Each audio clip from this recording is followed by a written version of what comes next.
Hey guys, welcome back to the Ride Right Waxing channel. Back under the Mini, quite literally.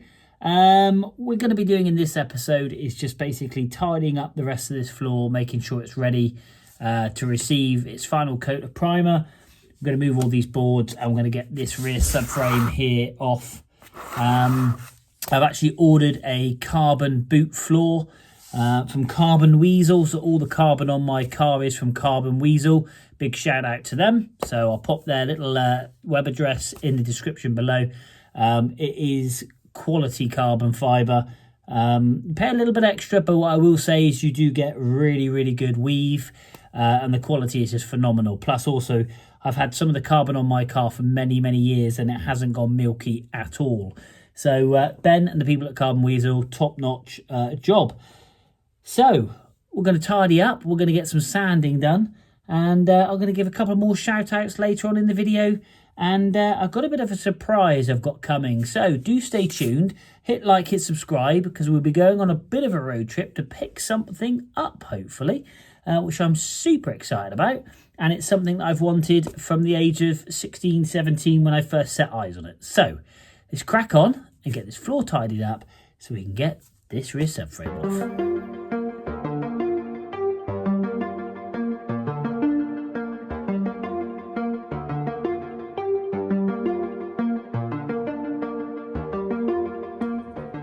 There we go, that's a lot better now. So we're going to move this plank forward and then we're going to basically get onto the back plank, move that in. So we'll quickly spin out down under here. Oh! We're going to move, we're going to put a plank now across this section here. I've got some extra axle stands just over there. And then we can take off the rear subframe. Just got some tidying up to do underneath here, but this floor is proper solid and proper sound. We've rust treated inside all these little pockets. And I think anybody recommend any Langard I've seen, which you can spray inside the inner seals to stop it from rusting. So I might get some Langard and just spray in there. So if anybody recommends that stuff, then let me know. Right, bit of time lapse. Gonna let that dry. So for you it'll be a few microseconds. For me it'll be a couple of hours, but then we're gonna come out, jack it up and get this on 4 axle stands so we can take off this rear subframe.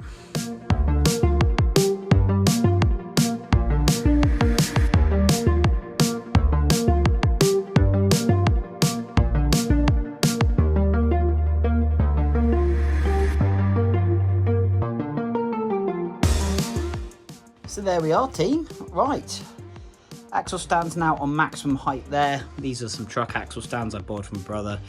His jack over there, bless him, he let me borrow that jack. It's a 2-ton jack, but it is seen some action. My brother's next technician, MOT tester, etc. So he's got all the tools, but I might purchase himself a nice jack because I will want to jack this car up and do stuff. But yeah, you've got to pump this thing about 1,000,000 times for it to go a millimetre. Well, this one is an old Halford Special, and that is too sensitive, not strong enough, too flimsy. And it's very sketchy. But what happened was when I jacked the back up, so we've lost the axles, the wheel stands now, which is great. Really pleased about that. We've got the floor higher as well, off the ground. As I was jacking this up, it was pulling this end in. So you'll see that on that time lapse. It kind of like shifts the car backwards because you're pulling it up as you're jacking it up, which meant these front bits here were tilting off the floor, so I had to put another jack in there just to basically level these up, because what I didn't want it to do is fall off backwards. So yeah, I sketches me right out getting underneath this thing. I will get a bit of confidence because I've got to clean off the floor here now. You can see that black area. Very light skims of filler just on here, just over some areas where I've lineaged it back, and there's a few little indentations in the floor just to tidy that up, make it nice and smooth. Again, not going for concourse and the Raptor liner or the Worth stuff. Now, I had a gentleman reach out, Marty's Projects. I'm going to pop that on the screen just, where should I put it? I'll put it just here. Marty's Project, what a great guy. From New Zealand, I think he is. His talent is phenomenal in the sense of building minis. He's building a boat as well, aluminium welding and stuff, and he's building like a race track mini, which is great. He's given me loads of advice, and I really do appreciate him for that, because I am very much a an amateur when it comes to this. This is me giving it a go. So if you want to have a go, then give it a go. About fuel lines, etc. So I really do appreciate people reaching out for me, because as much as I'm not using that information now, I'm asking you guys. So hopefully when I do need to get the fuel lines and stuff, we can get it ordered up and get the right bits sorted. But we're now ready to drop the subframe out. So I've got 2 bolts just up here to take out in this housing here. I've got to take the negative camber rear bracket off, 2 that go far corner each side, that go up into the boot. And then obviously the shock absorber bolt, which sits on top of the wheel arch, which I've got to take out. And then we'll drop the whole subframe out. I can recondition the whole subframe. I'm going to get it powder coated very much like I've done with the front one. And obviously, yeah, get the radius arms redone. I'm going to rebush those. So the thing's going to be absolutely mint. And then I can clean up all the floor, make sure there's no holes back there in any way, shape or form. If there is, I can sort that out. But I'm going to be cutting out the battery box just under here. This is all wax, and you can see this repair just here that we welded in a boot spare wheel well floor, a long time ago, 25 years ago possibly, and then just put mastic around it, because that's kind of what you did with minis.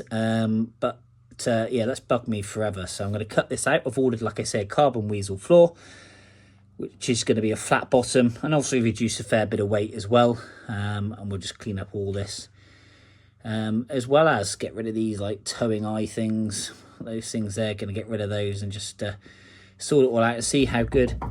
I don't think this subframe is the original subframe, so it's never been replaced. So we'll see how good that is on the top coat just over here as well as. So a bit more time lapse, a bit more music, but that's what we're doing, which is awesome. And like I say, we've just got to clean up this area here where the Waxall under seal is. So we're going to clean all that back. And talking of that, there is my wheel. When you compare that to the new one I've bought, big difference, huge difference. Definitely use that, and thank you for the people that recommended me using this. This has been a godsend. So if you want to take off paint and under seal but not damage the metal, this is the thing to buy. 15mm thread,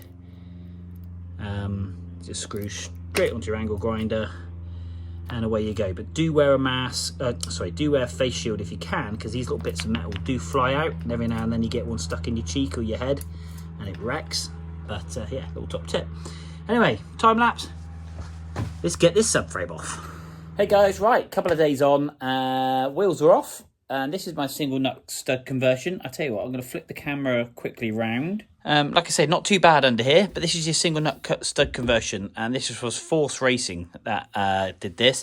A bit of a fettle to fit. Obviously, these are the original bolts, that, or shall we say studs, that would normally the wheel would go to, so you do it in reverse, and then you just got to basically engineer these to go into the back of the wheels. Let me just grab one. Here we go. So the blind studs sit in the back of the wheels just there. So then the front, you get that seamless look, which looks really, really cool. Quite like the look of that. I've got some super fins on here. Like I say, it's not too bad. I did redo this back in 2017. But I'm going to strip all this off. I've loosened the shocks. So basically I've got to do these 2 bolts just here and here, which hold the subframe onto the car. And if we quickly jump inside the boot, this is this like floor that I was on about. We've got 2 bolts just here and here, and here and here. We've got to undo, and then we're going to lower the subframe down, which would be awesome. That's just some weld through primer, which I've done, but we're going to cut all that out. I won't be cutting out in this episode. I'm just waiting for the carbon weasel floor to turn up. So I do need the dimensions before I go cutting any holes. But it gives me plenty of time to clean up all underneath here, all underneath the floor. And to see what the, again, please comment below. Kickboard, back kickboard, subframe mount board. I don't know what this is called, but where this mounts to here, we can clean all this back. I've got a funny feeling though, looking in here, that looks like a metric thread there. So I think the nut or bolt that was on there that obviously was cross-threaded at some point. There's a nut and a bolt there. I think I might have done that. And I'm unsure. These should be UNF nuts, or should we say bolts going in here. But I don't know if they've been drilled and tapped at any point in the past. But high lows, I am going to, like I say, recondition these. I'm going to get some new ones of these as well. Some of the cones, rubber cones, because I've got those for the front. And I'm going to re-sleeve these. I have looked at getting some like CAD ones of these, or some mini spare ones, some lightweight aluminium or special specialist components ones, but they are mega bucks, mega bucks. So I might just see how these are and recondition these. But you can see the rubber seal. Typically, they all break up and get a bit nasty. So there we go. Let's crack on. Pop me on time lapse and let's drop this subframe down.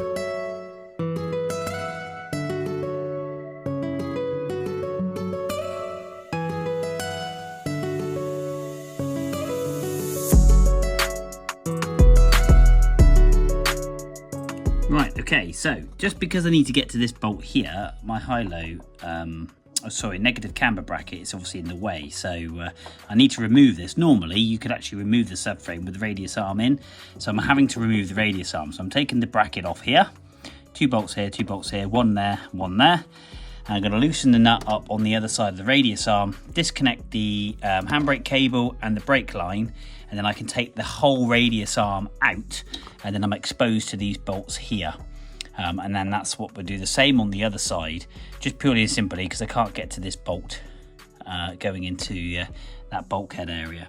It's a bit of a pain, but never mind. We've got to strip the subframe down anyway, so I'll just strip it down in situ, and at least the subframe will be a bit lighter because these really do weigh quite a bit. So I'm going to cut this cable because I'll be getting new, and I'm going to disconnect the Hell brake hose, which is on there as well, but we'll disconnect it either from the end up there or from here, whichever's easiest, and go from there.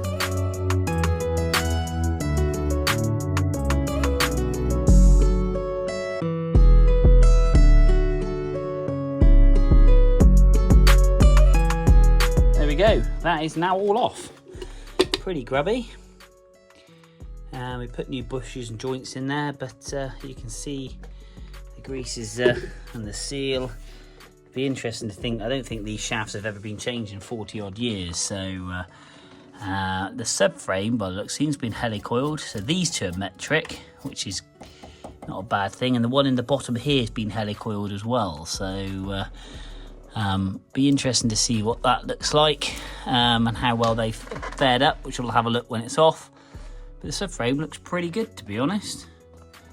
And the floor, the bushes are a little bit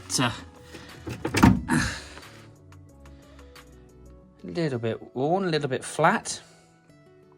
I think these must be the original Dunlop ones. But yeah.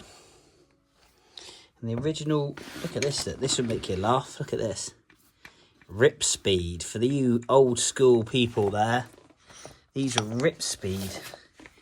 They went out of business yonks ago, but yeah, Rip Speed high-lows. These were. Bit of Rip Speed. Now that shows you how long ago I fitted these to the car. So, subframe in there. All looks good. When I took it off and painted it a long time ago. But we're going to do the same the other side. I'll quickly time-lapse that other side, and then we're going to get on and see if these bolts come undone. So stay tuned, guys. It's been a bit of a lengthy video, but it's worth doing. A little bit of grime and dirt, not too bad. Stupidly, I decided to cut this. I don't know why. Moment of madness when I could have just taken the split pin and the roll pin out. But we will be renewing this because I don't want to put anything dirty back onto a nice clean car. But then saying that, I could have cleaned that. So a little bit wasteful there on my part. Annoyed about that, never mind. Let's crack on.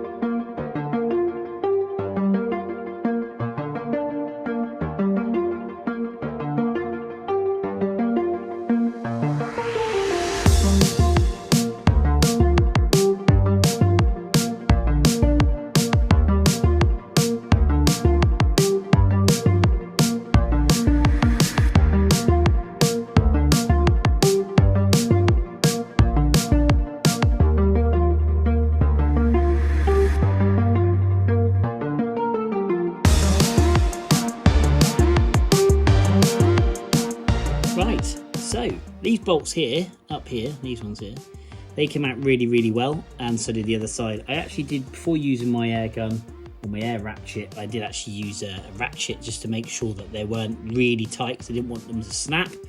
And that way then I could have worked the thread backwards and forwards, But they're actually kind of like a cut bolt anyway. I don't know if you can see that on the camera. So like a self-cutting bolt. So hopefully, like I say, they shouldn't really snap, but I know they do. Now, moment of truth. Let's lower this jack. And let's hope. There we go. Here comes the subframe. Right. Let's just give it a wiggle. And boom. It's out. Ha-ha! One subframe. Now, as you can see, I painted this, how many years ago now? 20 odd years ago. 25 years ago, because we did this dodgy repair on the floor. But I've got a hole there and a hole there in the boot floor, which I need to weld up, which I'll get done. But first inspections, doesn't look too bad. Just got to take off this bit of metal here from where the jacking point was, and I'll take that off as well, because there'd be a rust trap there and there, and I've got to take that bit off just there. So we've got some cleaning up to do. Looks like there was, once upon a time there was a patch there sometime. I don't even remember that being done. So that's interesting. So we can tidy that up. But you can see it's quite wax oily and stone guarded, etc. But like I say, we're going to be losing the battery box and this spare wheel anyway, and we're going to clean it all up. But really, in all honesty, we've got the pads here that the subframe mount to. They're all good, so no signs of corrosion. Let's just pull the subframe out a minute.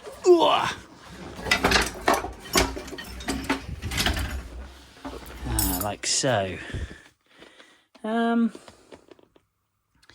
Yeah, not too bad at all. Like I say, this is the original subframe.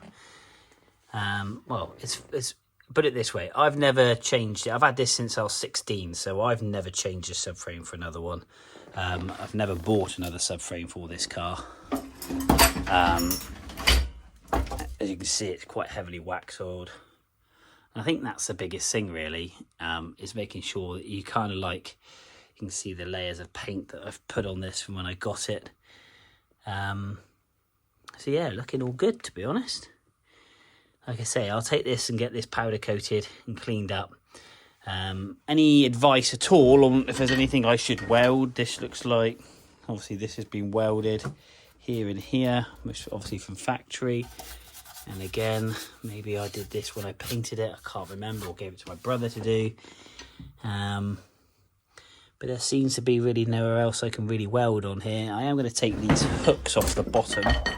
Going to take those off. I think they were like some towing hook idea I had. But to be honest with you, if you caught anything with them, it would have caused a right mess to the underside of your car. But yeah, all in all, top notch. Right, let's have a tidy up. So guys, I think this video has gone on a little bit too long. So what I'm going to start doing in the next video is cleaning all this up and getting ready, stripping down the subframe, and then going to be jumping inside the car, welding up any additional holes. And then once I get the inside all good, there's a bit of bracketry I need to do inside the boot. I'm going to lower that internal spare wheel carrier down so there's not so much stress on it, which I'm going to do. And then I'm going to start dry fitting. So once it's all in primer, we get the boot floor out, I'm going to start dry fitting everything, put the pedal box back in, and basically just make sure I know where all the fuel lines are. I'm going to be buying the fuel lines. Like I say, I have got something in the pipe work, which I'm just hoping is going to come off early August. It's all been agreed. So I've just got to make sure that the funds are ready and I can go and collect it, and it does exist, etc. And when I do that, I'll take you along the journey. So in the sense of when I go to collect it. So yeah, quite excited about that, to be honest with you. And I can tell you a little bit of history and story behind why I went down that route. But so for this video, guys, don't forget, hit like, hit subscribe, share with your friends that are interested in classic minis, or just like to see different content on a channel. Really, I have everything on this channel. And I appreciate you if you've got this far and you're watching. And yeah, so have yourself a jolly good week or weekend, or whenever you're watching it, or good evening. Grab yourself a beer or a cup of tea, and until the next one, I will see you soon.